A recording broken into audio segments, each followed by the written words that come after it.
The spring of 1875 arrived in London with an unusual warmth that seemed to promise transformation. For Lady Imogen Carlisle, however, transformation had always been something that happened to other young women. At 23, Imogen had long accepted her place in the complex hierarchy of London society. Eternally pleasant, perpetually overlooked, and far too sensible to harbour romantic illusions. Her father, the Earl of Carlisle, possessed an ancient title and modest fortune, enough to secure invitations to every notable event, but not quite enough to make his only daughter a matrimonial prize. Another season, another round of watching from the sidelines, Imogen murmured to herself, as her lady's maid Martha fastened the last button on her cream silk gown. The dress was beautiful. Her mother, the late Countess, had excellent taste, but beauty, Imogen had learned, only mattered when someone bothered to look. "Now, my lady, that's no way to speak," Martha chided gently, adjusting a wayward curl in Imogen's chestnut hair. "You're lovely as a spring morning, you are." Imogen offered a wan smile. Martha's loyalty was touching, if misguided. Pretty enough, perhaps, but not beautiful. Clever enough to converse, but not witty enough to sparkle. Well-bred enough to belong, but not remarkable enough to be remembered. The Ashworth ball that evening promised to be the usual affair.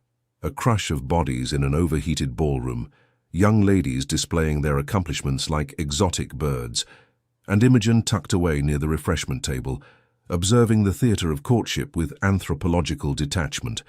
She descended the grand staircase of Ashworth House with her father, who patted her hand absently. "Chin up, my dear. Perhaps this will be your season." It was the same thing he said every year, with decreasing conviction. The ballroom glittered with hundreds of candles, their light catching on jewels and polished floors. The air thrummed with music, laughter, and the underlying current of ambition that powered the marriage market.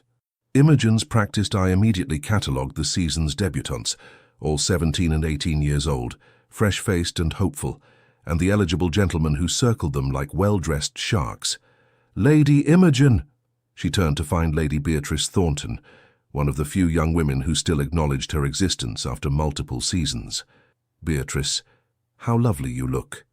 "As do you, though that colour does wash you out rather," Beatrice said with the casual cruelty of the truly beautiful. "Have you seen the Montclair brothers? Both in attendance tonight, quite unprecedented. The Duke rarely honours us with his presence." Imogen's pulse quickened involuntarily at the mention of Hugh Montclair, Duke of Blackthorn. She'd seen him precisely 3 times in as many years, a tall, severe figure who seemed to regard social gatherings with the enthusiasm one might reserve for a dental extraction. Handsome in a stark, uncompromising way, with dark hair, glacial grey eyes, and an air of barely restrained impatience with the frivolities of the ton. "I wasn't aware the Duke enjoyed such entertainments," Imogen managed. "Oh, he doesn't," Beatrice laughed. "But his brother Christopher does, and apparently the Duchess has put her foot down about family appearances. There, do you see?" Imogen followed Beatrice's gaze to the entrance, where 2 men stood in stark contrast to one another. The first, undoubtedly Hugh Montclair, surveyed the room with the expression of a man mentally cataloguing escape routes. Tall and broad-shouldered, he wore his evening clothes with careless perfection, as though he'd been born in white tie rather than dressed in it. Beside him stood a younger man who could only be Christopher, Kit as she'd heard him called. Where Hugh was all sharp angles and restrained power, Kit radiated easy charm. Golden-haired where Hugh was dark, laughing where Hugh scowled, Kit embodied everything the ton loved in a gentleman, approachability wrapped in aristocratic breeding. "Christopher Montclair is quite the catch," Beatrice whispered conspiratorially. "Second son, of course, but the Duchess settled a substantial fortune on him, and he has no interest in politics or duty, only adventure and pleasure. Every mama with a practical daughter has him in her sights." Imogen watched as Kit's gaze swept the ballroom, pausing here and there with evident appreciation. Then impossibly his eyes found hers. She looked away immediately, heat rising in her cheeks, but when she dared glance back, he was still watching her. More than that, he was smiling at her. "Heavens," Beatrice breathed. "Is Christopher Montclair looking at you?" Before Imogen could formulate a response, Kit was moving through the crowd with the easy confidence of a man who'd never been refused anything. Hugh remained by the entrance, his expression darkening almost imperceptibly as he watched his brother's progress. Lady Imogen Carlisle, isn't it? Kit's voice was warm, rich with genuine pleasure rather than mere politeness. Mr. Montclair. Imogen managed a curtsy, acutely aware that every eye in their vicinity had turned toward them. Beatrice had actually taken a step backward, as though to provide a better view of the spectacle. "I've been told you have the most interesting perspective on Turner's later works," Kit said, as though they were old friends picking up a familiar conversation. "I'm attempting to educate myself on modern art, and I fear I'm making rather a hash of it. Might you take pity on an ignorant soul and share your thoughts?" It was smoothly done, a request for her expertise rather than a conventional compliment. Imogen found herself responding before her usual caution could intervene. "I'm hardly an expert, Mr. Montclair, but I do find his use of light rather extraordinary. There's a luminosity in his work that seems to capture something beyond mere representation. You see, already I'm enlightened." Kit's smile was infectious. "Would you honor me with the next dance? I promise to interrogate you thoroughly about atmospheric perspective." The room seemed to tilt slightly. Kit Montclair, charming, wealthy, utterly inappropriate for a wallflower 23, was asking her to dance, in front of everyone. Yes, thank you." As Kit led her onto the floor for a waltz, Imogen caught a glimpse of Hugh Montclair. The Duke stood exactly where his brother had left him, but his posture had changed. Rigid, watchful. His grey eyes tracked their movement across the ballroom with an intensity that made her breath catch. Then Kit's hand settled at her waist, and she forced her attention back to her partner. "You must forgive my brother's brooding," Kit said lightly as they began to move. "Hugh has all the social graces of a wounded bear.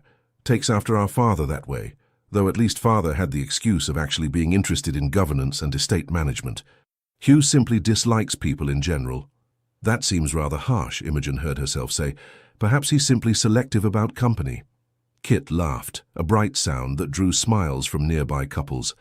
"Defending him already? How charitable. Most people find Hugh terrifying, or at least profoundly off-putting. He cultivates the impression deliberately, I think. Why would he do that? To keep the world at arm's length, naturally. It's rather effective." Kit spun her expertly through a turn. "But we're not here to discuss my difficult brother. Tell me about yourself, Lady Imogen. How is it that we've attended the same events for years, yet I'm only now discovering what fascinating company you are?"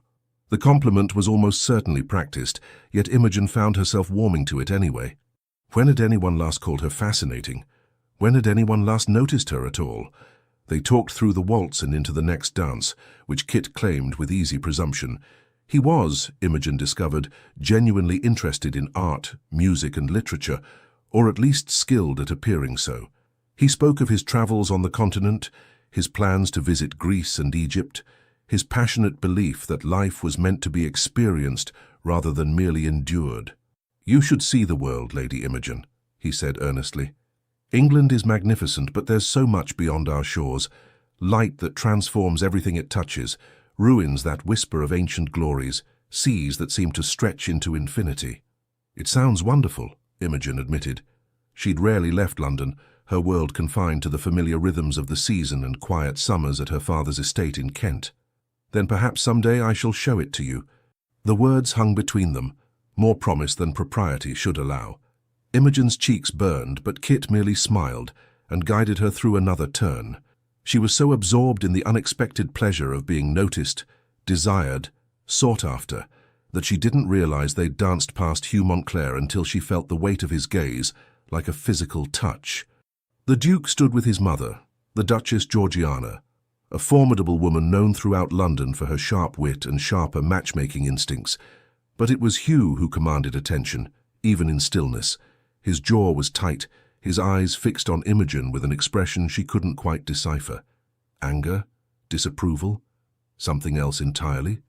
"Ah, there's Mother with Hugh," Kit said cheerfully. "Come, you must meet them properly." Before Imogen could protest, Kit was steering her toward the Montclairs with the confidence of a man who'd never considered the possibility of refusal. The Duchess greeted them with a knowing smile. "Christopher, darling, how energetic you've been this evening. You'll exhaust poor Lady Imogen with your enthusiasm. Mother, may I present Lady Imogen Carlisle? Lady Imogen, my mother, the Duchess of Blackthorn, and my brother Hugh." Imogen sank into a proper curtsy, suddenly conscious of her flushed cheeks and slightly dishevelled hair. "Your Grace, Your Grace." "Rise, my dear," the Duchess said warmly. "Any young woman who can keep Christopher entertained for 2 consecutive dances deserves our admiration. He's usually flitting about like a butterfly, never settling long enough to hold a proper conversation." "Lady Imogen is different," Kit said, with such conviction that Imogen's heart performed an uncomfortable flutter. "She has substance." "How delightful," the Duchess murmured, her sharp gaze moving between Imogen and her younger son with evident calculation. Then she turned to Hugh. "Don't you agree, darling? That Lady Imogen seems a woman of substance?" Hugh Montclair finally spoke, his voice a deep rumble that seemed to resonate in Imogen's chest. "I couldn't possibly comment, having never been introduced to Lady Imogen before this moment." The words were perfectly polite, yet somehow they felt like a challenge, or perhaps a reproach. "Then allow me to remedy that oversight," Kit said smoothly. "Hugh, Lady Imogen Carlisle, daughter of the Earl of Carlisle. Lady Imogen, my impossible brother, Hugh Montclair, Duke of Blackthorn and general impediment to human joy." "Christopher?" the Duchess sighed, though her lips twitched with suppressed amusement. Hugh's eyes met Imogen's for the first time directly, and she felt the impact like a door slamming shut. Grey and cold as winter sky, yet beneath that frost was something that burned, something that saw her, truly saw her, in a way that Kit's charming attention did not. "Lady Imogen," Hugh said quietly, inclining his head, "my brother speaks nonsense as easily as breathing. I hope you won't hold his proximity to me against him.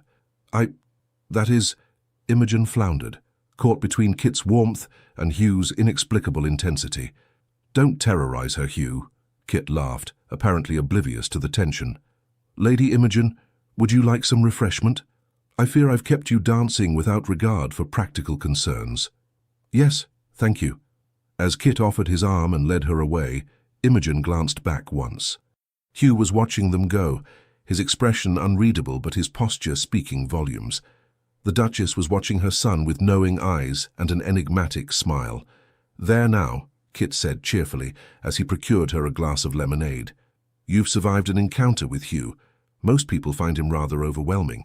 He seems—" Imogen paused, searching for the right word. "Intense, angry, magnetic, reserved. That's one way of putting it."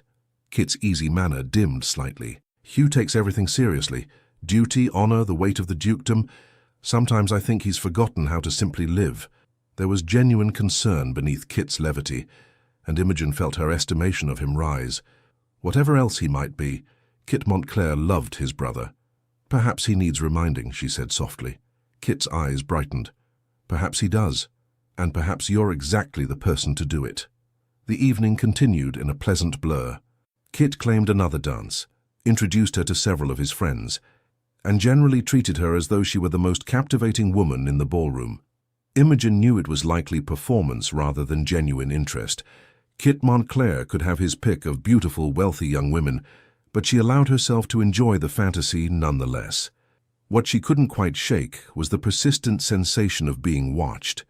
Every time she glanced toward the edges of the ballroom, Hugh Montclair was there, sometimes conversing with other gentlemen, occasionally dancing with one of the season's diamonds, but always, somehow, aware of her location. Their eyes met across the crowded room more than once, and each time Imogen felt that same jolt of recognition, as though Hugh saw something in her that even she didn't fully understand. It was deeply unsettling and entirely thrilling. As the evening drew to a close and her father appeared to collect her, Kit bowed over her hand with theatrical gallantry. "Lady Imogen, this has been the most unexpectedly delightful evening of my season. Might I call upon you tomorrow? I find myself desperately in need of further education regarding Turner's technique." Yes. Yes, you may call." Kit's smile was radiant. "Excellent. Until tomorrow, then." As Imogen descended the steps to her father's waiting carriage, she heard the Duchess's voice drift from the doorway above. "Well, Christopher, that was quite the display. Though I wonder if you've considered your brother's feelings in all this." "Hugh's feelings?" Kit's laugh was genuinely confused. "What has Hugh to do with anything? He barely acknowledges these events exist." The Duchess's response was too quiet to hear, but Imogen caught the thoughtful tone. In the carriage, her father patted her hand with more enthusiasm than usual. Well, now that was unexpected. Christopher Montclair showing such marked attention. The Duchess's younger son. Quite a catch, my dear. Quite a catch indeed. Imogen nodded absently, but her thoughts weren't on Kit's golden charm or easy affection. Instead, she found herself remembering the weight of Hugh Montclair's gaze, the quiet intensity of his voice, and the inexplicable feeling that something had shifted in the careful architecture of her unremarkable life. She had always been the overlooked one, the forgettable daughter of an earl with too little fortune and too little beauty to compete. But tonight, for the first time, two men had truly seen her. One had offered her his charm and attention. The other had offered nothing but a look that burned through every careful defense she'd constructed over 3 seasons of disappointment. As the carriage rattled through London's darkened streets, Imogen pressed her gloved hand to her chest, where her heart beat an unfamiliar, dangerous rhythm. The season, it seemed, had just become considerably more complicated. The following afternoon arrived with that peculiar quality of anticipation that transforms ordinary moments into potential turning points. Imogen sat in the drawing-room of Carlisle House, ostensibly reading a novel, but in reality watching the mantel clock with increasing anxiety. Kit Montclair had said he would call. Gentlemen said such things frequently and rarely meant them literally. Yet Imogen found herself hoping, dangerously, foolishly hoping, that he might be different. "My lady," Martha appeared in the doorway, her eyes bright with suppressed excitement. "Mr. Christopher Montclair has called. Your father said to show him up." Imogen's heart performed an acrobatic leap. "Thank you, Martha. Please, yes, show him in." She smoothed her morning dress, a soft lavender muslin that brought out the warmth in her brown eyes, and arranged herself with studied casualness on the settee. The novel remained open in her lap, though she couldn't have said what page she was on to save her life. Kit entered like springtime itself, his golden hair slightly wind-tousled, his smile immediate and genuine. But what made Imogen's breath catch was the enormous bouquet of white roses he carried, at least 3 dozen, their petals perfect and fragrant. "Lady Imogen," he said with a theatrical bow, "I come bearing tribute to beauty and hoping desperately for forgiveness." "Forgiveness," Imogen managed, half laughing despite her nervousness. "Whatever for? For monopolizing you so thoroughly last night that I prevented countless other gentlemen from discovering what delightful company you are. It was selfish of me, but I find I cannot regret it." He presented the roses with a flourish. "These seemed appropriate, white for truth and new beginnings. I hope you like roses." "They're beautiful," Imogen said, accepting the bouquet with hands that trembled slightly. No one had ever given her flowers before. "Thank you, Mr. Montclair, you're very kind. Kit, please, may I sit?" She nodded, and Kit settled into the chair opposite with easy grace. For a moment, silence stretched between them, but it was a comfortable silence filled with possibility rather than awkwardness.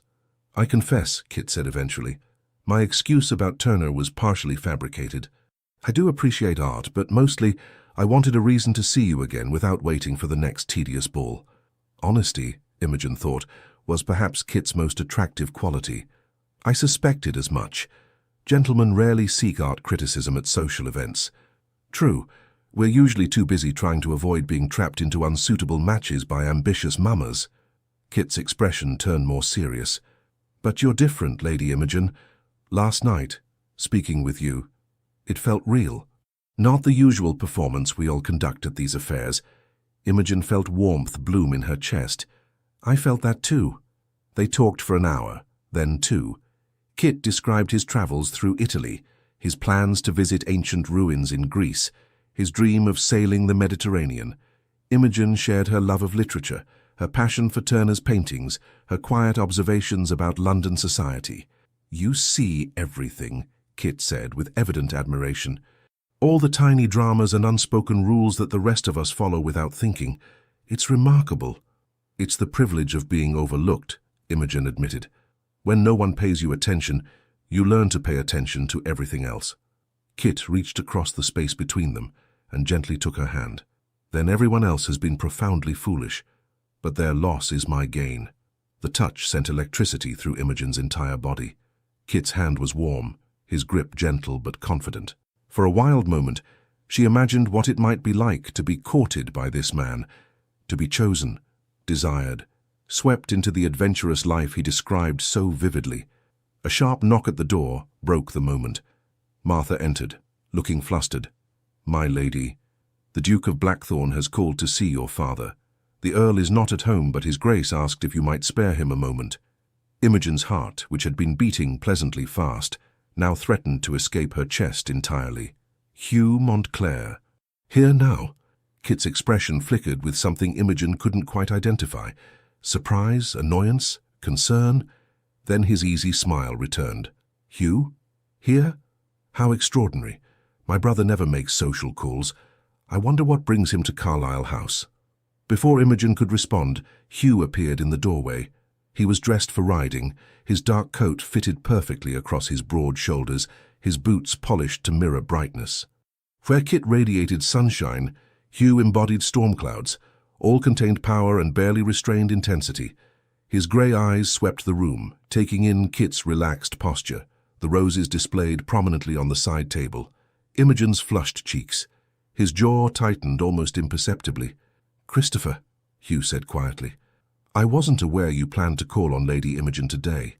"Wasn't aware I needed your permission, brother dear," Kit replied lightly, though there was an edge beneath the levity. "Lady Imogen and I were having a lovely conversation about art and travel. Care to join us?" "Oh, wait, you find such topics frivolous." "I find pointless chatter frivolous," Hugh corrected, moving further into the room with the controlled grace of a predator. "Genuine discourse is something else entirely." Imogen found her voice. "Your Grace, this is an unexpected honor. I'm afraid my father is out, but perhaps I can help you with whatever brought you here." Hugh's eyes locked on hers, and once again Imogen felt that disorienting sensation of being truly seen. "I came to return a book your father lent mine several months ago, but since I'm here—" He paused, seeming to choose his words carefully. "I wonder if you might give me your opinion on a matter, Lady Imogen." "My opinion?" The idea that the Duke of Blackthorn cared about her opinion on anything seemed absurd. "You strike me as someone who values honesty over flattery," Hugh said, still watching her with that unnervingly direct gaze. "My mother is attempting to renovate the gallery at Blackthorn Abbey. She's considering several artists for commissioned pieces, including Turner. I would welcome a knowledgeable perspective, one not influenced by commission fees or social obligation." It was smoothly done, a request for her expertise that rivaled Kit's own approach, yet somehow more weighted, more serious. "I'd be happy to offer what limited insight I have," Imogen said carefully, aware of Kit watching this exchange with increasing attention. "Excellent." Hugh moved to the window, examining the view of the small garden behind Carlisle House with apparent fascination. "Perhaps you might visit Blackthorn Abbey to see the existing collection. My mother would be delighted to receive you. We could arrange a tour, include proper chaperonage, make an afternoon of it." Kit stood abruptly. "What a marvelous idea! I'll escort Lady Imogen myself. I've been meaning to look at Father's old collection anyway, gathering dust in that enormous pile while Hugh broods in the library." "That won't be necessary," Hugh said, his voice acquiring a dangerous edge. "I'm perfectly capable of arranging appropriate hospitality." "Oh, I'm sure you are," Kit replied, his usually warm tone cooling noticeably. "But Lady Imogen might prefer company that doesn't include lectures on duty and propriety every 15 minutes. The temperature in the room seemed to drop several degrees. Imogen looked between the brothers, suddenly aware that this exchange had very little to do with art collections or afternoon visits. "Gentlemen," she said carefully, "I appreciate both your invitations. Perhaps we might arrange something when my father returns. He'd likely wish to accompany me on such a visit." "Of course," Hugh said stiffly, though his eyes never left his brother. "Forgive me for disrupting your visit, Lady Imogen. Christopher, a word in private?" "Actually, I'm rather comfortable here," Kit replied with deliberate ease. "It wasn't a request." The brothers stared at each other for a long moment, some silent battle of wills playing out in the charged air between them. Finally, Kit sighed and rose gracefully. "Very well. Lady Imogen, please forgive this interruption. I shall call again soon. Very soon." He bowed over her hand, his lips actually brushing her glove, in a gesture just barely within the bounds of propriety. "Until then, I remain your devoted admirer, As Kit moved toward the door, Hugh caught his arm. The corridor. Now. They disappeared into the hallway, and though they clearly attempted to keep their voices low, snatches of heated conversation drifted back to Imogen's ears. Sudden interest in Lady Imogen. Kit's voice, tight with barely suppressed anger. Reckless behavior. Hugh's rumble, equally controlled and equally furious. Always dictating. Kit again. Think before you. Hugh cutting his brother off. Then silence, followed by footsteps retreating toward the front entrance. Imogen sat frozen on the settee, her mind racing. What had just happened? Why were the Montclair brothers suddenly at odds over her, of all people? Martha reappeared, her eyes wide. Goodness, my lady, that was quite intense. Yes, Imogen murmured. Yes, it was. The whispers began almost immediately. At the Pemberton musical evening 2 days later, Imogen arrived to find herself the subject of considerable attention. Young ladies who'd never deigned to notice her suddenly appeared at her side with transparent curiosity. Older matrons watched her with calculating interest. Lady Imogen, Lady Thornton, Beatrice's mother, and one of society's most efficient gossips, appeared at her elbow. How delightful to see you.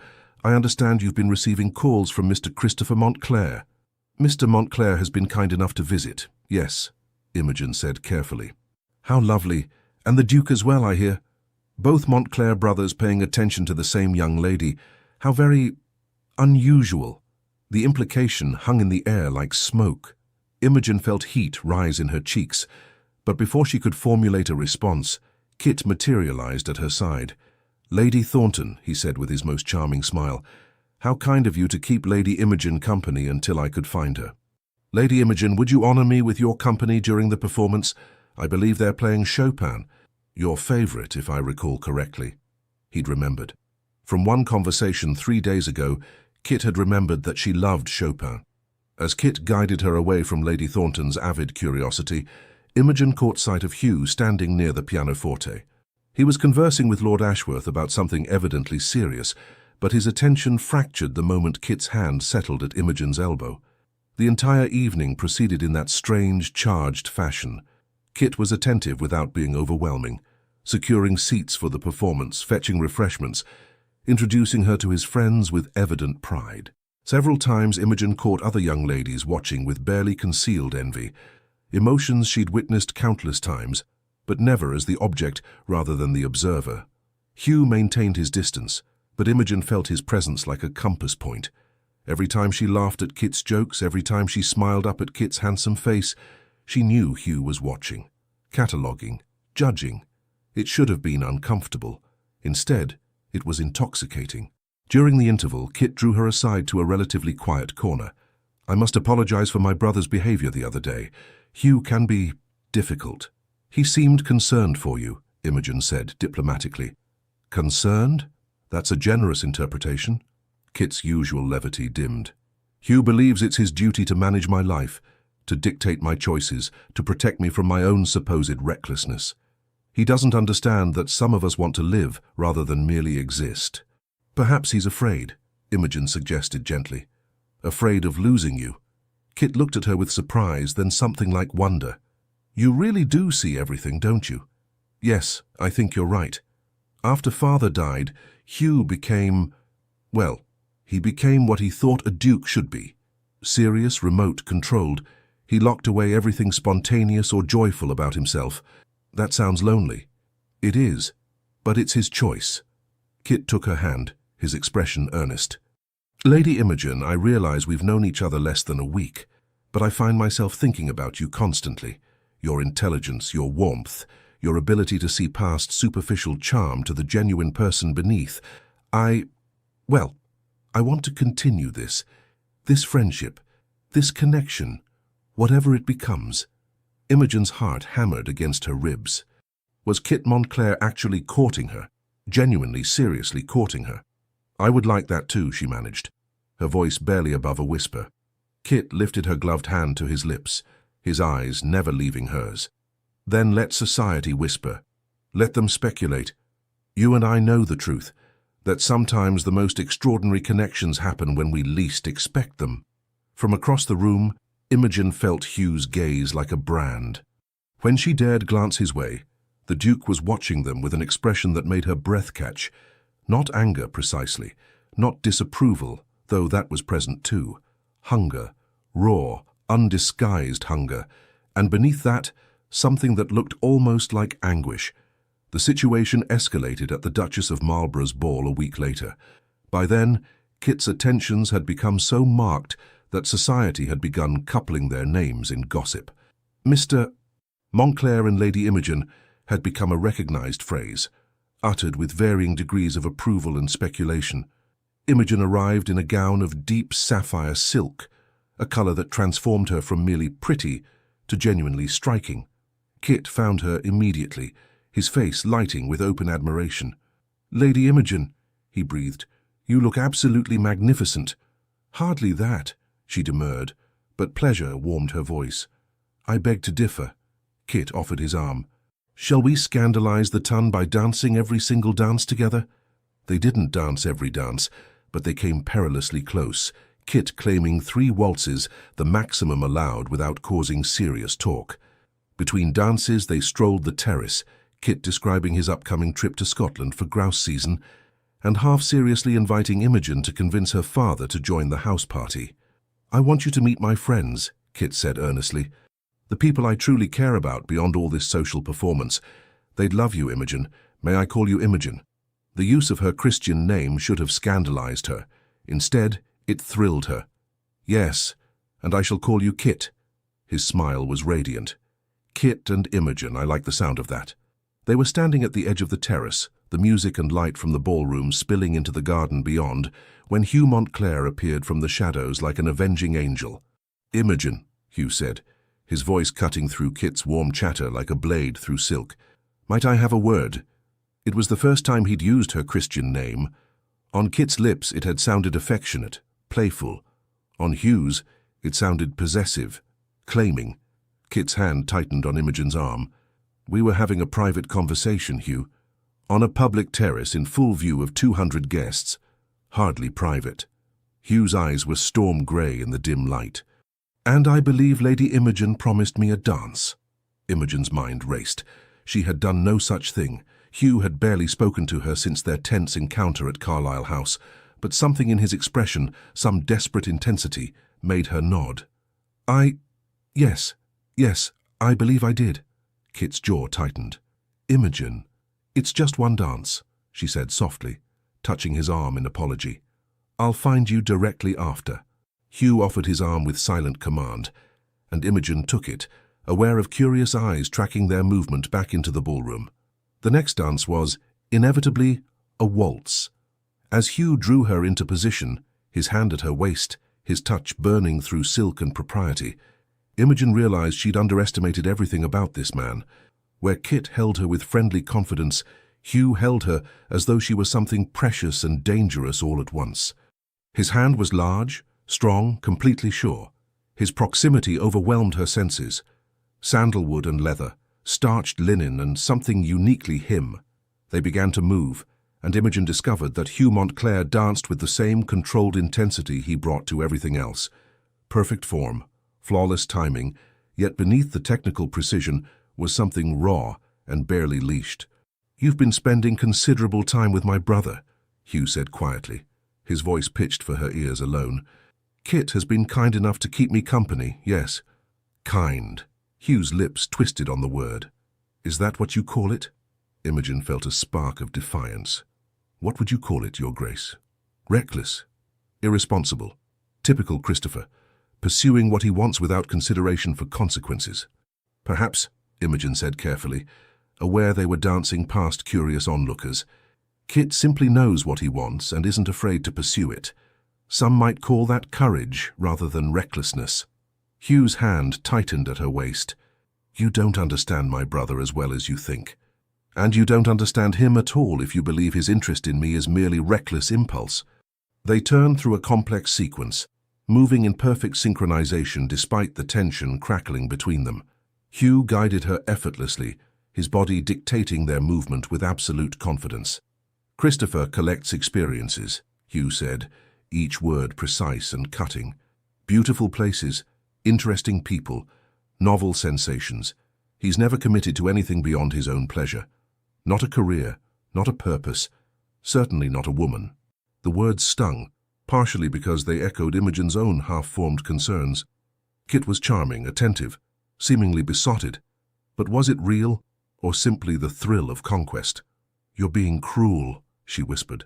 "I'm being honest. Something my brother apparently cannot manage." "And what about you, Your Grace?" Imogen looked up, meeting those grey eyes directly despite the way her heart threatened to hammer out of her chest. "What is your interest in this situation? You've barely acknowledged my existence until Kit began paying me attention. Why do you suddenly care what he does?" It was bold, possibly inappropriate, definitely dangerous. But Imogen had spent 3 seasons being overlooked, dismissed, relegated to the margins. She was tired of being careful. Hugh's expression shifted, something fierce and almost vulnerable, flickering across his features before he locked it down.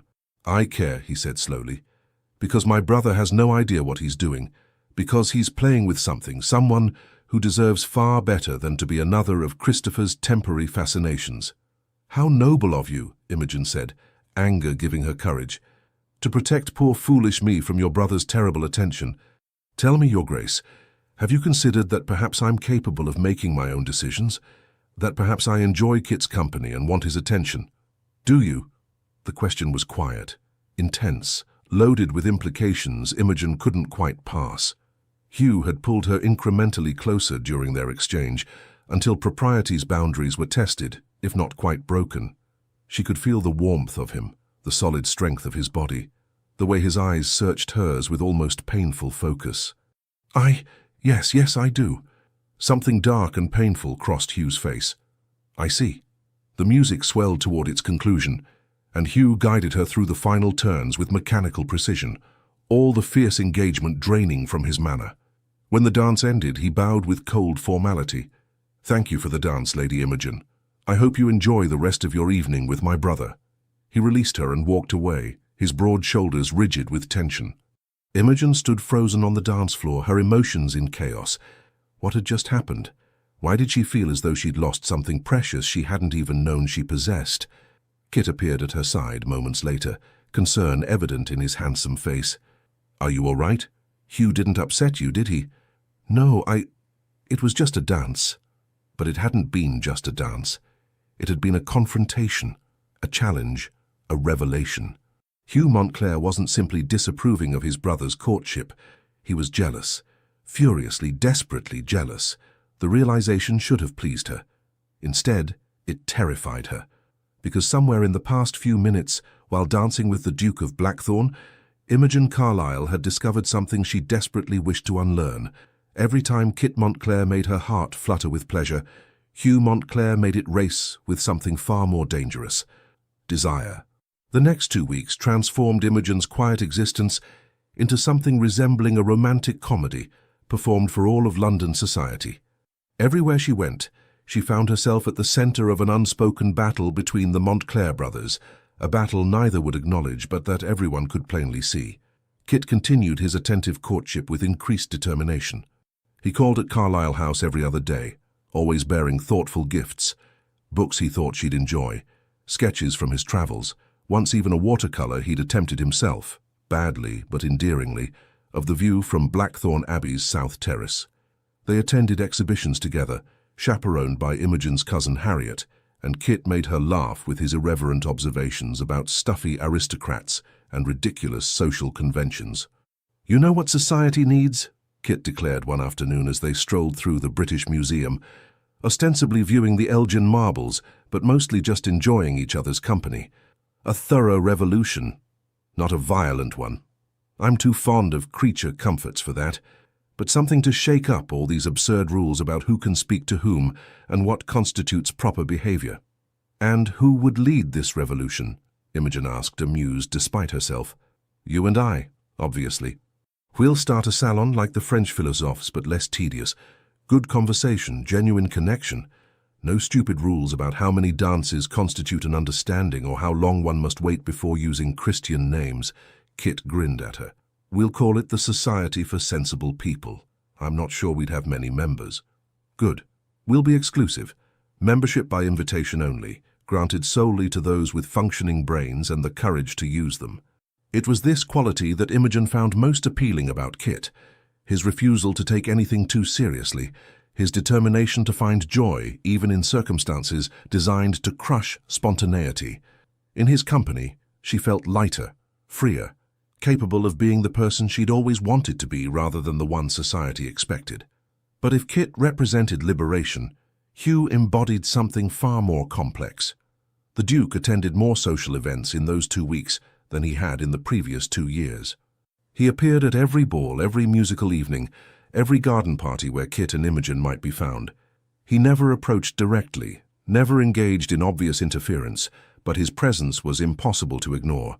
Imogen would be laughing at something Kit said, only to feel the weight of Hugh's gaze from across the room. She'd be dancing with Kit, aware of nothing but his charming conversation and easy grace, then suddenly lock eyes with Hugh and forget her next step entirely. Kit would be describing his travel plans, inviting her to imagine joining him on adventures across Europe, and Imogen would find herself watching Hugh's rigid shoulders, the tight set of his jaw, the way his hands clenched around his champagne glass. The worst, or perhaps best, Imogen couldn't decide, were the moments when Hugh actually did approach. Like at Lady Sefton's ball, when Kit had momentarily left to fetch refreshments, and Hugh materialized at Imogen's side, as though summoned by dark magic. "You look well this evening, Lady Imogen," Hugh said quietly, his eyes cataloguing every detail of her appearance with disconcerting thoroughness. "Thank you, Your Grace. As do you." It was true. Hugh wore evening clothes with the same careless perfection he brought to everything, looking simultaneously civilized and dangerously untamed. An awkward silence stretched between them. Finally, Hugh spoke again. "My mother wishes to extend a formal invitation for you and your father to dine at Blackthorn House next week. She's quite taken with you." "That's very kind." "It has nothing to do with kindness." Hugh's voice dropped, acquiring an edge that made Imogen's pulse spike. "My mother believes you'd be good for Christopher. She thinks you might give him purpose, direction, help him become the man he should be." "And what do you think?" Hugh's grey eyes bored into hers. "I think Christopher doesn't deserve you. I think he'll charm you and fascinate you and make you believe in possibilities, then disappear to Greece or Egypt or wherever his restless spirit takes him next, leaving you to pick up the pieces of your ruined reputation and broken heart." The words were harsh, but beneath them, Imogen heard something else: fear. Hugh wasn't just worried about his brother's recklessness. He was terrified of it. "Kit wouldn't do that," Imogen said with more conviction than she entirely felt. "Wouldn't he?" Hugh stepped closer, close enough that Imogen could smell his sandalwood cologne, feel the heat radiating from his body. "Christopher has never committed to anything difficult in his entire life. The moment the novelty wears off, the moment actual sacrifice is required, he'll run. It's what he always does." "You're wrong about him." "Cass, am I?" Hugh's hand came up, fingers almost but not quite touching her cheek. The non-contact was somehow more intimate than an actual touch would have been. "Then prove it, Lady Imogen. Choose him. Accept his courtship. Ignore my warnings, and see what happens when the adventure loses its shine." Imogen couldn't breathe. They were standing too close, the air between them charged with electricity and danger, and something that felt terrifyingly like destiny. "Why do you care so much?" she whispered. "If you think Kit is wrong for me, if you believe I'm making a terrible mistake, why not simply let me fail?" Hugh's jaw clenched. For a moment, Imogen thought he might actually answer honestly, might explain the intensity in his eyes, the barely leashed hunger in the way he watched her, the reason he seemed to appear wherever she went. Instead, he stepped back sharply, breaking whatever spell had woven itself between them. "Because despite what my brother believes, I don't enjoy watching people suffer needlessly. Consider yourself warned, Lady Imogen." He walked away, leaving Imogen trembling and confused, and desperately wishing Kit would hurry back with those refreshments so she could force her heart rate back to something approaching normal. The situation reached its crisis point at the Duchess Georgiana's own summer garden party at Blackthorn House, an event that had become legendary in London society, both for its lavishness and for the Duchess's uncanny ability to facilitate matches among her guests. The grounds of Blackthorn House were magnificent, Acres of manicured gardens, ancient oak trees, a small lake with swans gliding serenely across its surface. The weather cooperated beautifully, providing bright sunshine tempered by a gentle breeze that made the heat bearable. Imogen arrived with her father, both of them slightly overwhelmed by the grandeur. They'd been to fine houses before. The Earl of Carlisle's connections ensured invitations to notable events, but Blackthorn House operated on a different scale entirely.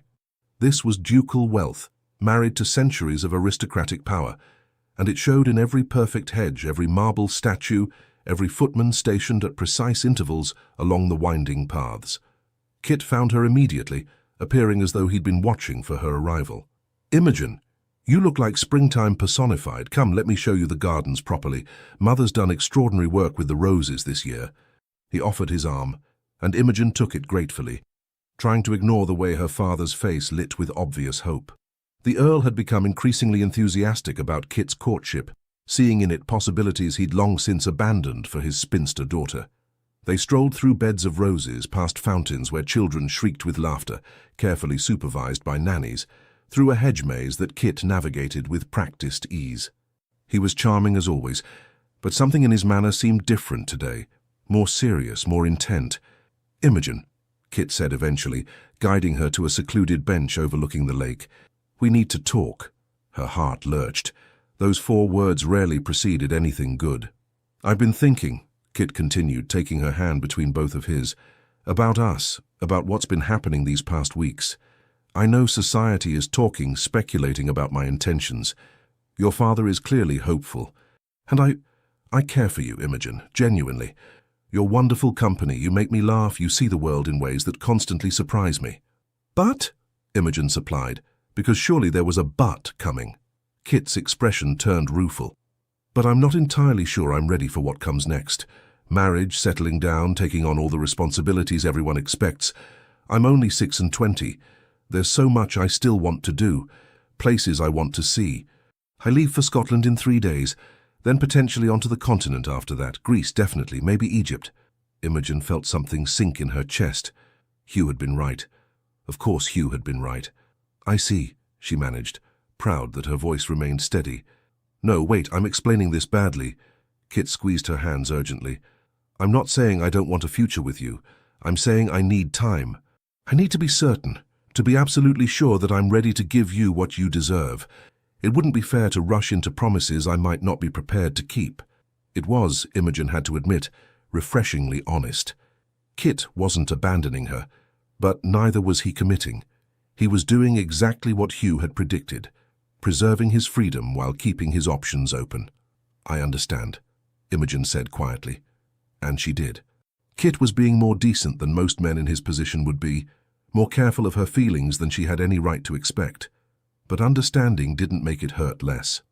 "Do you hate me?" Kit asked, his blue eyes anxious. "No.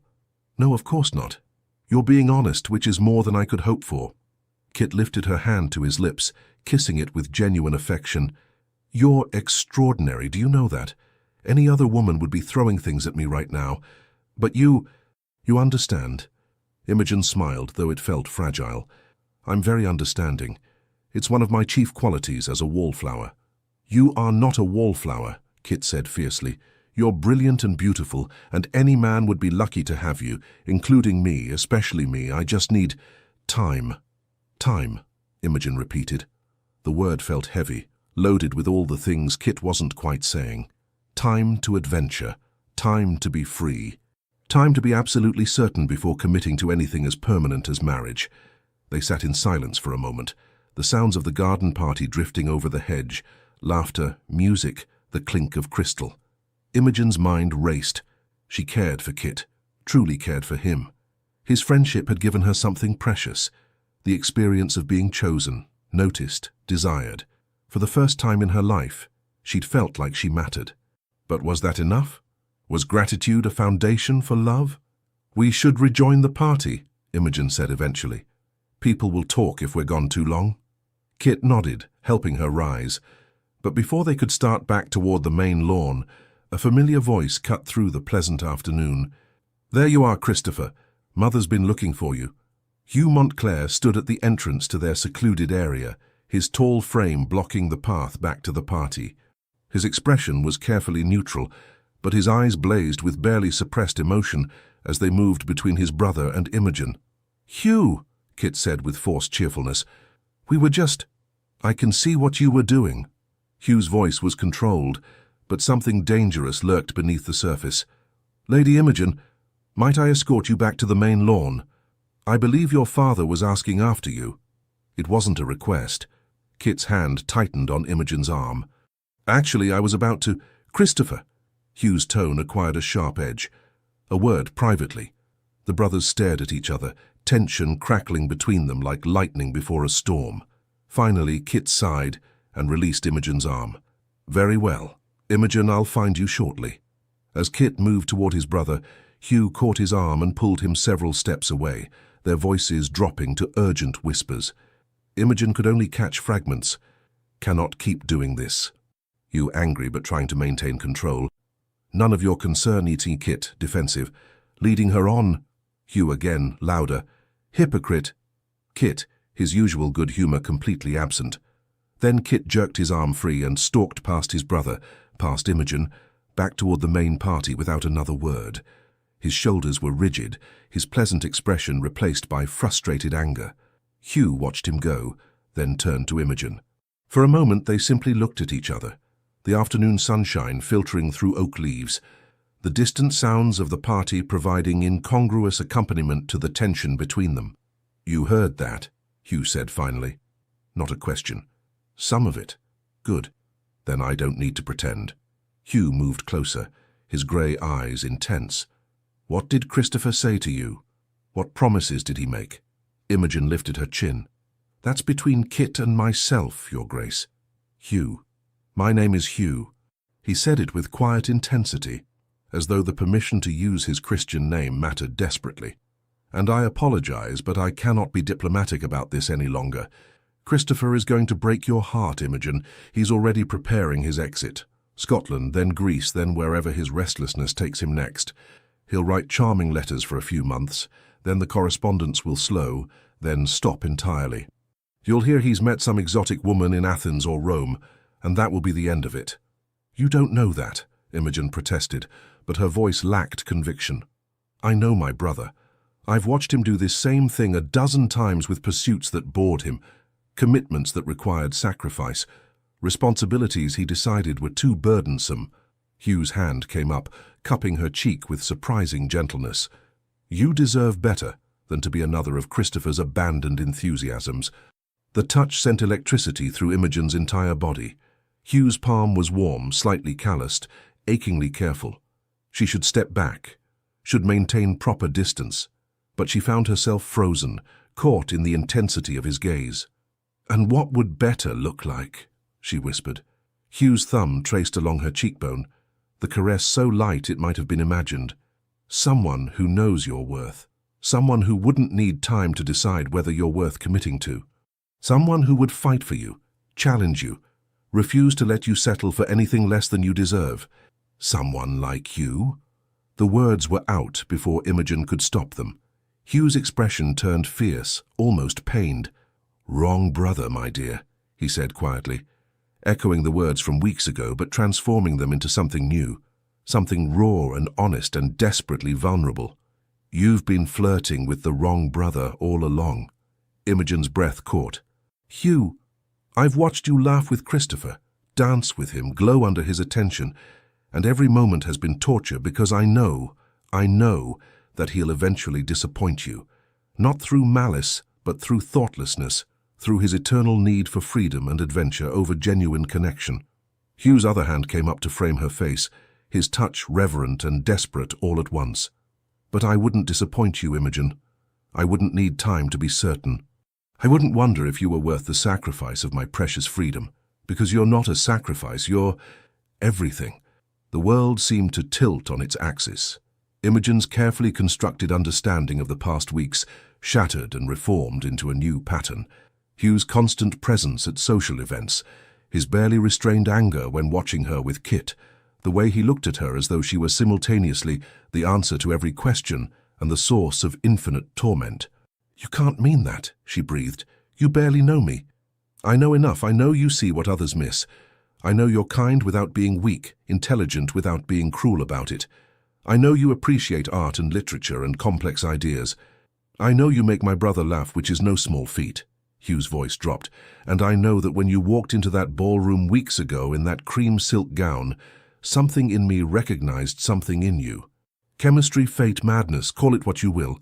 But I've been fighting it ever since, trying to do the honorable thing and not interfere with Christopher's pursuit. Then why are you interfering now? Because I've run out of honor." Hugh's laugh was bitter, self-deprecating. "Because watching you choose him is killing me. Because I'm selfish enough to want you to know the truth before you make a decision that will affect the rest of your life." Imogen's mind reeled. This couldn't be happening. The Duke of Blackthorn, serious, reserved, impossible Hugh Montclair, was declaring himself to her, here in his mother's garden, while his brother was somewhere nearby, nursing his pride and hurt feelings. It was inappropriate, impulsive, everything Hugh supposedly despised. It was also the most romantic thing that had ever happened to her. "I don't know what to say," she admitted. "Say you'll consider it. Consider me." Hugh's hands slid from her face to her shoulders, his touch burning through the fabric of her afternoon dress. "I'm not asking you to make a decision right now. I'm just asking you to acknowledge that there's a choice to make, that it's not just Christopher, that maybe you've been looking at the wrong brother all along." Before Imogen could respond, voices drifted from nearby. Other guests, wandering the gardens. Hugh stepped back immediately, restoring proper distance, his expression shuttering into its usual guarded neutrality, but his eyes remained intense, desperate, hopeful. "Think about it," he said quietly. "Please." Then he was gone, striding back toward the main party with controlled urgency, leaving Imogen standing alone beside the lake, with her entire world turned upside down. The weeks following the garden party were perhaps the most confusing of Imogen's life. Kit departed for Scotland as planned, leaving behind a steady stream of charming letters describing the countryside, the hunting, the friends who'd accompanied him. His correspondence was warm, affectionate, full of promises to see her upon his return. But nowhere in those carefully written pages did Kit mention the future, marriage, or any concrete plans beyond vague references to "when we're together again." Hugh, meanwhile, had withdrawn into careful propriety.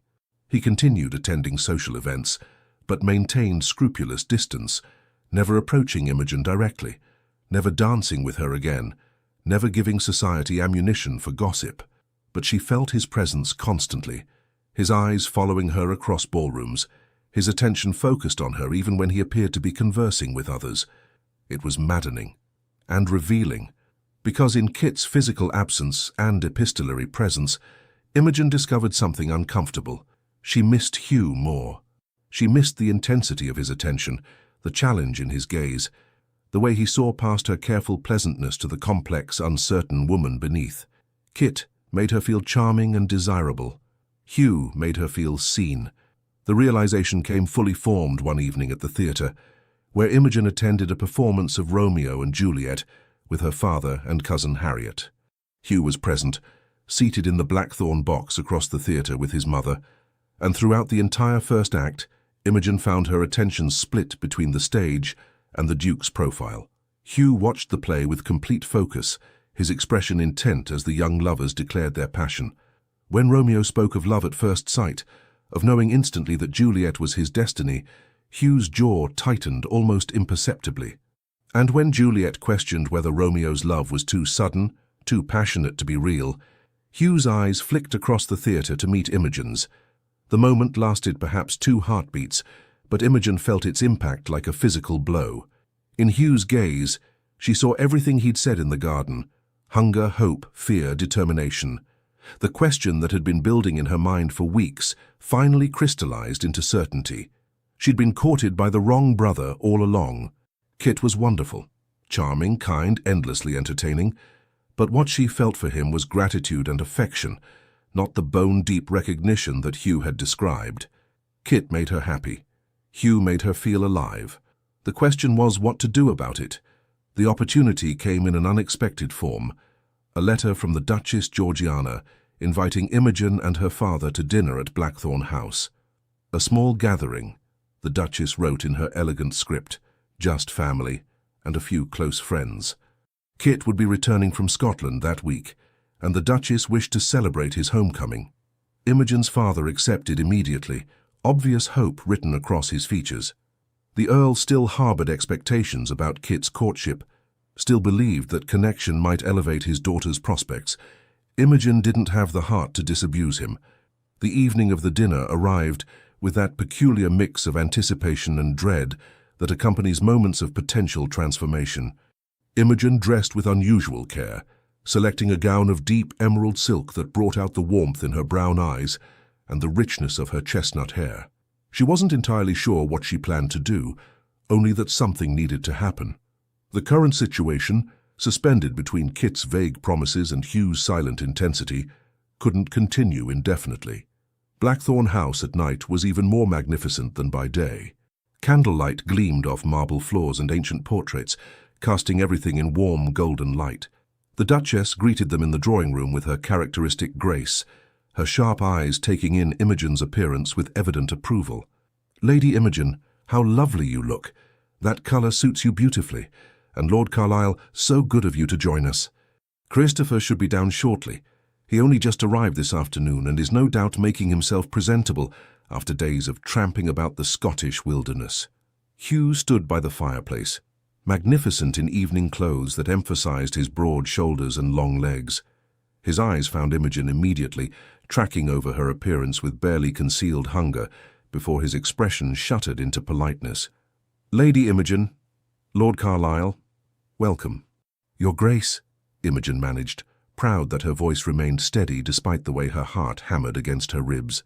Before conversation could develop, Kit burst into the room with his usual energy. He was tanned from days outdoors, his golden hair slightly longer than fashion dictated, his smile immediate and genuine. "Imogen, father, marvellous to see you both." Kit crossed directly to Imogen, catching her hands in his and squeezing warmly. "You look absolutely stunning. I've missed you terribly. Scotland was magnificent but terribly dull without proper conversation." From his position by the fireplace, Hugh's expression turned to stone. The dinner itself was a study in carefully maintained civility, masking roiling emotional undercurrents. The Duchess had assembled a small group, Imogen and her father, the Montclair brothers, and Lord and Lady Ashworth, old family friends. Conversation flowed easily enough, touching on politics, literature, Kit's adventures in Scotland. But beneath the pleasant surface, Imogen felt the tension between the brothers like a living thing. Kit was determinedly cheerful, monopolizing Imogen's attention with stories and jokes and flattering observations. Hugh remained mostly silent, his responses to direct questions brief and carefully neutral, his attention seemingly focused on his wine glass. Only Imogen, seated between the brothers, could feel the true temperature of the situation. Kit's hand brushed hers frequently, casual touches that seemed designed to stake a claim. Hugh sat rigid in his chair, radiating controlled fury, his knuckles white around his silverware. Whenever Kit leaned particularly close to whisper something amusing in Imogen's ear, the Duchess watched it all with knowing eyes and an enigmatic smile, occasionally catching Imogen's gaze with an expression that seemed to say, "Well, my dear, what will you do about this?" After dinner, the party adjourned to the music room, where Lady Ashworth had agreed to play. The room was beautiful, walls lined with instruments, a pianoforte positioned to catch the candlelight, comfortable seating arranged in an intimate semicircle. Kit immediately claimed the seat beside Imogen, while Hugh positioned himself across the room, his posture suggesting he'd rather be literally anywhere else. As Lady Ashworth began playing Beethoven, something melancholic and beautiful, Kit leaned close to Imogen. "Walk with me in the conservatory after this. I want to talk to you properly without everyone watching." Imogen nodded, her stomach tight with anticipation and anxiety. This was it then. Kit was going to clarify his intentions, make some declaration or confession that would force her to respond honestly. From across the room, Hugh's eyes bored into her, his expression unreadable, but his intensity unmistakable. The music continued for another quarter-hour. Then the party began to disperse. Lord and Lady Ashworth making their farewells, the Duchess retiring early with complaints about a headache that looked suspiciously fabricated. Imogen's father drawn into conversation with the butler about some rare brandy in the cellars. Kit offered Imogen his arm. "Shall we?" The conservatory at Blackthorn House was a marvel of glass and greenery, filled with exotic plants collected from around the world. At night, lit by carefully placed lanterns, it felt like stepping into an enchanted jungle. Kit guided Imogen to a bench surrounded by night-blooming jasmine, its scent heavy and sweet in the warm air.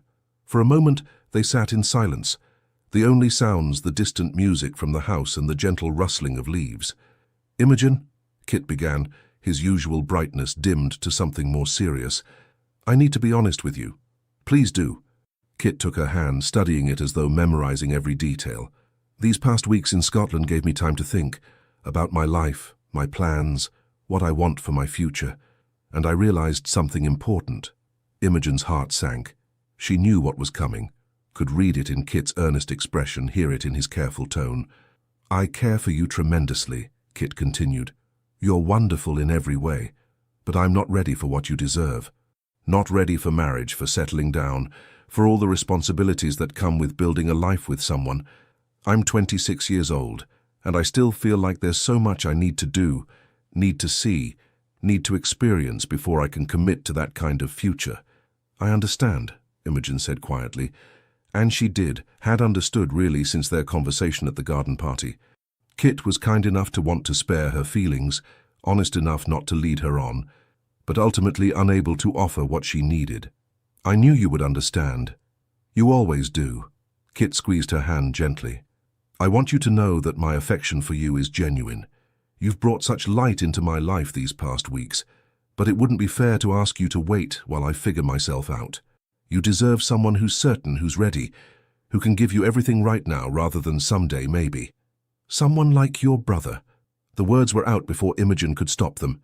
Kit's expression flickered with surprise, then something like resignation, then, unexpectedly, relief. "You've noticed, then, the way Hugh looks at you, the way he can barely stand to be in the same room when we're together." Kit laughed softly. "I've been watching it happen for weeks, watching my brother fall for the woman I was courting. It should have made me furious, but it didn't.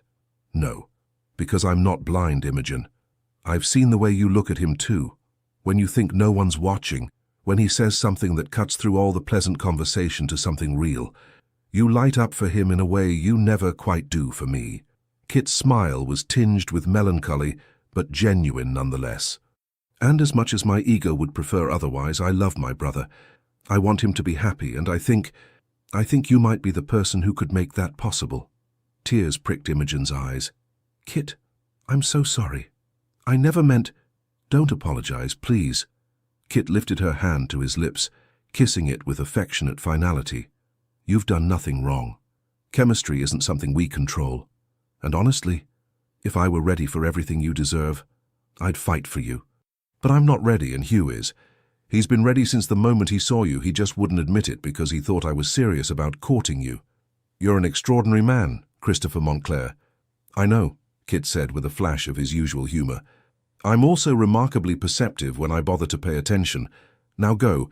Hugh's probably in the library, brooding and pretending to read something improving. Put him out of his misery, will you?" Imogen stood, but Kit caught her hand once more. "For what it's worth, I think you two will be magnificent together. Just be patient with him. Hugh's spent so long being the responsible one, the serious one, the duke who never allows himself anything frivolous, that he's forgotten how to simply want something for himself. Remind him." The library at Blackthorn House was exactly what one might expect from a ducal residence. 2 stories of floor-to-ceiling shelves filled with leather-bound volumes, rolling ladders for accessing higher shelves, comfortable chairs positioned near the massive fireplace. And there, exactly as Kit had predicted, sat Hugh Montclair. He wasn't actually reading. The book lay open in his lap, but his eyes were fixed on the fire, his expression distant and bleak. He looked, Imogen thought, like a man who'd resigned himself to unhappiness. "Your Grace?" Hugh's head snapped up, his grey eyes widening as he saw her standing in the doorway. He rose immediately, the book tumbling forgotten to the floor. "Lady Imogen, What are you doing here? Where's Christopher?" "Kit is in the conservatory, being remarkably gracious about releasing me from a courtship neither of us were quite convinced by." Imogen stepped into the library, closing the door behind her with deliberate care. It was improper, shockingly so, but she found she didn't care. He suggested I might find you here. Brooding. I don't brood, Hugh said automatically, then caught himself. That is, I was simply thinking. About? Hugh's jaw tightened. About how I've been a complete fool. About how I waited too long, stayed too silent, convinced myself that honor meant allowing my brother his pursuit, even as it destroyed me to watch. About how I'm about to lose something I never even had the courage to fight for. Imogen moved closer, closing the distance between them with careful steps. You haven't lost anything. Not yet. Hugh went very still, his entire body tense with barely restrained hope. What are you saying? I'm saying you were right that first time you pulled me aside at a ball. Wrong brother, you said. It took me weeks to understand, but you were right. Imogen's hands trembled slightly as she reached out, placing her palms flat against Hugh's chest. She could feel his heart hammering beneath her fingers, racing as fast as her own. I was flirting with the wrong brother all along, because Kit is wonderful, charming, everything a woman should want. But he's not what I want. He's not who makes me feel truly alive. Imogen, Hugh's voice was rough, barely controlled. You see me, Hugh. Not the pleasant wallflower everyone expects, not the grateful daughter of an earl with modest fortune. You see all the complicated, uncertain, occasionally sharp-tongued reality beneath the polite exterior. And that terrifies me, because it means I can't hide from you. But it makes me feel more myself than I've ever felt with anyone. Hugh's hands came up to cover hers, pressing them more firmly against his chest. I've been watching you for weeks fighting this, trying to be honorable while wanting nothing more than to drag you away from Christopher's charming attentions and declare myself like some gothic hero. It's been torture. Then stop being tortured. Imogen looked up into those grey eyes that had haunted her dreams, saw everything she needed reflected there. Desire, determination, hope, fear, absolute certainty. Stop being honorable and serious and responsible. Just for a moment, allow yourself to want something. Want me. Hugh's control shattered. His hands slid from hers to her waist, pulling her flush against him with barely restrained urgency. I want you, he said roughly, his forehead dropping to rest against hers. I've wanted you since that first night at the Ashworth ball, when you stood talking to Beatrice Thornton and laughing at something she said. You weren't performing for anyone, weren't trying to catch attention. You were just yourself. And I looked at you and thought, there she is. The one person who could make me want to be less alone. Imogen's breath caught. Hugh, let me finish. Please. Hugh's hands tightened at her waist, his voice dropping to something raw and vulnerable. I'm not easy to be with. I'm serious. Often too serious. I take my responsibilities too heavily. I brood, yes, I brood. And I'm not particularly skilled at frivolous conversation or charming gestures. But I would be devoted to you, Imogen. Absolutely devoted. You wouldn't be another of my responsibilities to manage.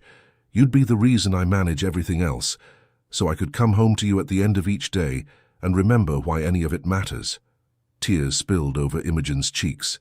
That's the most romantic thing anyone's ever said to me. It's simply the truth. Hugh's thumb came up to brush away her tears with infinite gentleness. Say you'll consider it.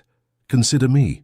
Consider a future where you don't have to settle for charming adventures, where you can have passion and intensity and someone who sees you exactly as you are and wants nothing more than to build a life worthy of you. I don't need to consider, Imogen said, her hands sliding up to frame Hugh's face, feeling the slight roughness of his jaw beneath her palms. I already know my answer. It's yes. To you, to us, to whatever this becomes. Yes. Hugh made a sound somewhere between a laugh and a sob, then lowered his head and kissed her. It was nothing like the chaste, polite kiss Imogen might have imagined from the proper Duke of Blackthorn. It was intense, desperate, full of weeks of suppressed longing and carefully controlled desire finally unleashed. Hugh kissed her as though she were air and he'd been drowning, as though she were a question and he was answering with his entire being. When they finally broke apart, both breathing hard, Hugh rested his forehead against hers. We're going to cause the most magnificent scandal. Are we? Imogen asked, dizzy with joy and desire, and the impossible reality of being held by Hugh Montclair. Undoubtedly. Christopher courting you, then me stealing you from my own brother. Society will feast on it for months. Hugh's smile was wicked, transforming his usually serious face into something almost boyish. I find I don't care even slightly. Neither do I. Good, because I intend to court you properly now, with absolute shamelessness and zero regard for what anyone thinks. You'll be so thoroughly compromised by my attentions that you'll have no choice but to marry me to preserve your reputation. Imogen laughed, the sound bright and free. Is that a proposal, Your Grace? Not yet. When I propose, it will be properly done, on my knees with a ring with pretty words about forever. Hugh's expression turned serious, though his eyes still sparkled with that newfound lightness. But it is a promise, that I'm yours if you'll have me, that I'll fight for this, for us, with everything I have. I'll have you, Imogen whispered. I choose you, Hugh Montclair. Every time, I choose you. They kissed again, slower this time but no less intense. Through the library windows the moon rose over Blackthorn House's grounds, and somewhere in the distance Imogen thought she heard laughter, Kit's laughter, bright and pleased, as though her choice had somehow freed him as well. The door opened suddenly, and the Duchess Georgiana stood silhouetted in the doorway. She took in the scene before her eldest son holding Lady Imogen Carlisle, both flushed and dishevelled, clearly having just been caught in a passionate embrace, and smiled with absolute satisfaction. "Well," the Duchess said calmly, "I suppose that settles things nicely. Christopher seemed to think you two would work it out. Shall I inform Lord Carlisle that he'll need to prepare for a wedding, or would you prefer to maintain suspense a bit longer?" Hugh groaned, but didn't release Imogen. "Mother, your timing is as impeccable as ever. I raised you boys to be decisive, darling. Clearly Hugh has finally learned the lesson." The Duchess's smile widened. "I must say, I did wonder how long it would take you to stop being honourable and simply claim what you wanted. Lady Imogen, you've worked a miracle. I haven't seen Hugh look this alive in years." Imogen felt herself blushing furiously. "Your Grace, Oh, don't apologise, dear girl. I've been hoping for exactly this outcome since the moment Christopher showed interest. I knew my serious son needed someone with substance, someone who could see past his forbidding exterior to the passionate heart beneath." The Duchess moved into the library, entirely unruffled by having discovered them in such a compromising position. "Now then, shall we discuss settlements and wedding dates, or would you prefer to maintain the fiction that nothing momentous just occurred?" Hugh looked at Imogen, his expression caught between exasperation and amusement. "What do you say, my love? Shall we tell them or attempt to preserve propriety a bit longer?" "Tell them," Imogen said firmly. "I'm tired of propriety, and besides, I believe you promised me shameless courtship and absolute scandal." "That I did." Hugh turned to his mother, his arm still firmly around Imogen's waist. "Mother, you may inform Lord Carlisle that I intend to court his daughter with every intention of making her my Duchess. The scandal will be unavoidable, Christopher's unofficial courtship, followed immediately by my pursuit of the same woman. Society will have a spectacular time discussing our family's romantic chaos." "Wonderful!" The Duchess clapped her hands together with genuine delight. "Finally, something interesting to discuss besides politics and the weather. I shall help spread the gossip myself, carefully, of course, to ensure it reflects well on Lady Imogen. By next week, everyone in London will know that both Montclair brothers pursued her, and she chose the Duke. Your reputation will be quite secure, my dear." Imogen found herself laughing at the absurdity of it all. Hours ago she'd been suspended in uncertainty, unsure whether she'd end up with Kit's charming adventure or Hugh's intense devotion, or neither. Now she stood in the Duke of Blackthorn's arms, being welcomed into his family by a mother who seemed to regard the entire situation as a successful military campaign. "I think," Imogen said, "that this has been the strangest and most wonderful evening of my entire life." "Good," Hugh murmured, pressing a kiss to her temple.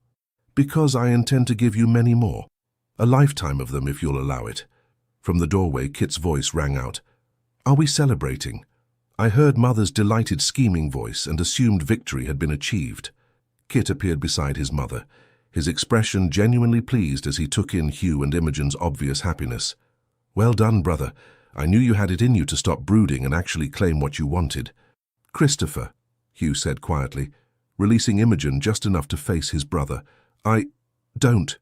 Kit held up a hand, his smile warm and sincere. "Don't apologize. You have nothing to apologize for.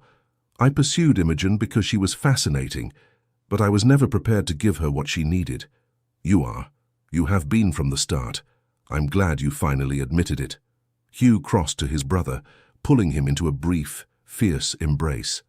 "You're entirely too understanding about this." "I know, it's one of my better qualities." Kit clapped Hugh on the shoulder, then turned to Imogen with a theatrical bow. "My lady, may I say that you have excellent taste? My brother is terribly serious and prone to lecturing, but his heart is quite the finest thing about him. Take good care of it, won't you?" "I will," Imogen promised, her own eyes bright with tears. "And Kit, thank you for everything. Think nothing of it. Besides, this means I'm free to pursue my travels without feeling guilty about abandoning anyone. Greece awaits, and perhaps Egypt after that. I shall send you both ridiculously detailed letters about ancient ruins and exotic markets." Kit's expression turned more serious. "Be happy, both of you. You deserve it." 2 years later. The gardens at Blackthorn Abbey were in full bloom, roses and lavender perfuming the warm June air. Inside the Abbey's drawing room, Imogen Montclair, Duchess of Blackthorn, sat at her writing desk, composing a letter to her dearest friend, Beatrice. 2 years of marriage had transformed her in ways she'd never anticipated. The wallflower who'd once resigned herself to permanent obscurity now managed one of England's grandest estates, hosted political dinners where she sparred verbally with ministers and diplomats, and had become known throughout London society for her sharp wit and her influence over the previously unapproachable Duke. But the greatest transformation was simpler, more personal. She was happy, deeply, completely happy. "Mamma! Mamma!" Imogen set down her pen as her daughter, 18 months old with Hugh's dark hair and her own brown eyes, came toddling into the room, pursued by a laughing nursemaid. "Lady Catherine, you mustn't run from nurse," Imogen chided gently, scooping up the child who'd been named for her late grandmother. "Papa?" Catherine asked hopefully, her favourite word and favourite person. "Papa is meeting with the steward about the tenant cottages. He'll be back for lunch." Imogen kissed her daughter's chubby cheek, breathing in that sweet baby scent that never failed to make her heart swell. The nursemaid retrieved Catherine with apologies, and Imogen returned to her desk. But before she could resume writing, strong arms wrapped around her from behind, and Hugh's voice rumbled warm against her ear. "Writing to Beatrice about how you've tamed the fearsome Duke of Blackthorn." Imogen leaned back into her husband's embrace, still marvelling at how natural this had become. Hugh's affection, freely given and received, replacing the rigid propriety he'd maintained for so long. "Actually, I was telling her about the new hospital wing you've agreed to fund in the village. She'll be impressed despite herself." Hugh pressed a kiss to the top of her head.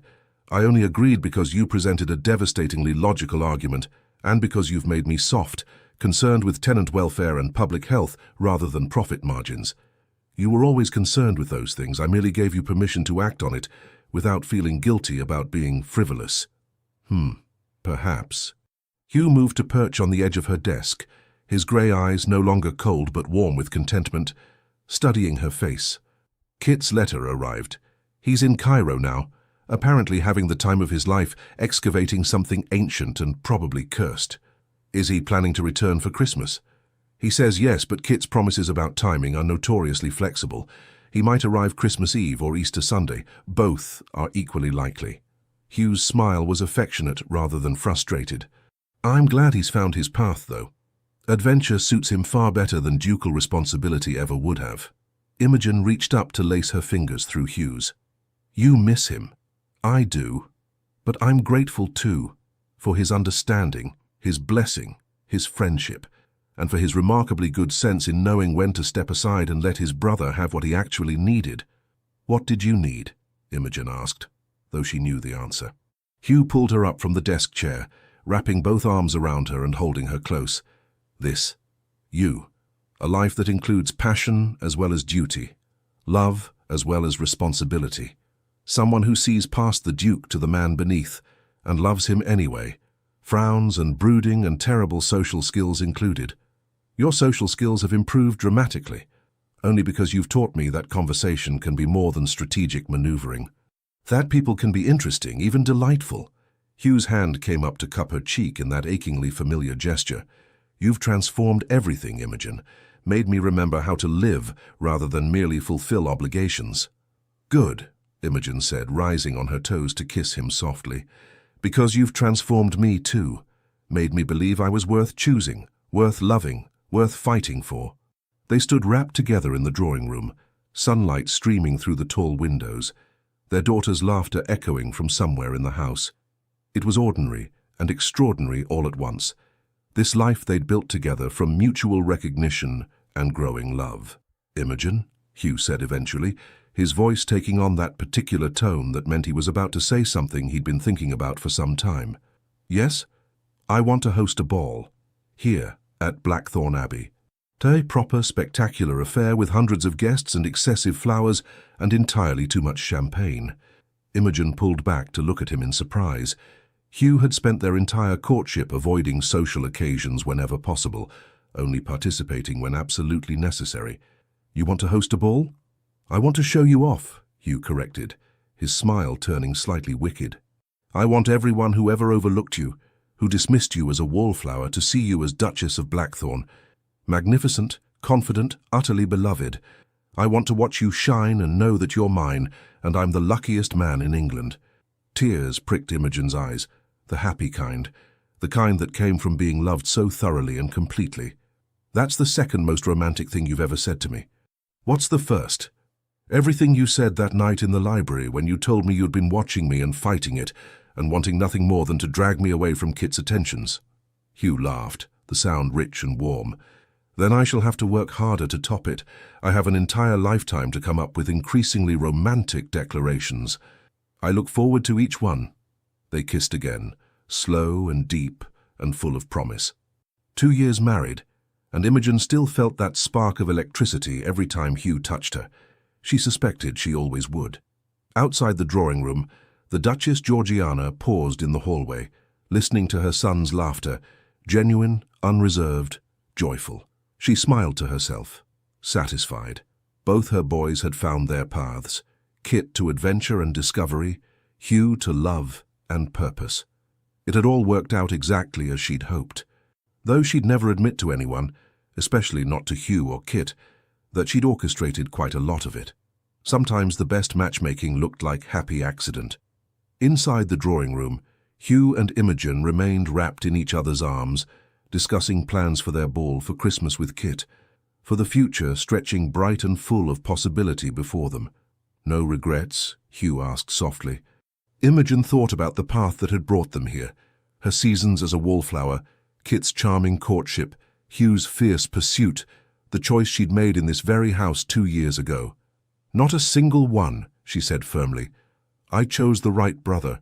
I chose love, intensity, partnership, challenge, everything that matters. I chose you, Hugh, and I'd choose you again, every single time. Good, Hugh murmured against her hair, because I chose you too.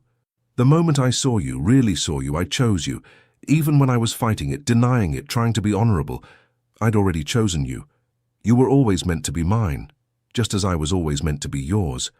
Right, brother, then, Imogen teased, echoing that first confrontation that had changed everything. Hugh's arms tightened around her. Right, brother, he confirmed. Finally and forever, the right brother. And as afternoon sunshine filled the drawing room at Blackthorn Abbey, illuminating the Duke and Duchess wrapped in each other's arms, Imogen knew with bone-deep certainty that this love, this life, this man was worth every moment of uncertainty, every awkward season, every time she'd been overlooked or dismissed.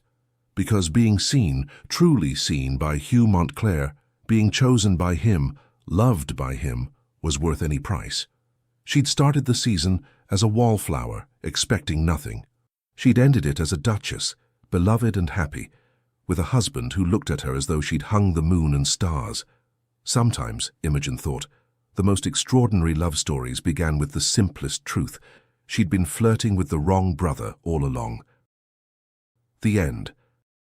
Thank you for staying with us until the very end of this unforgettable journey.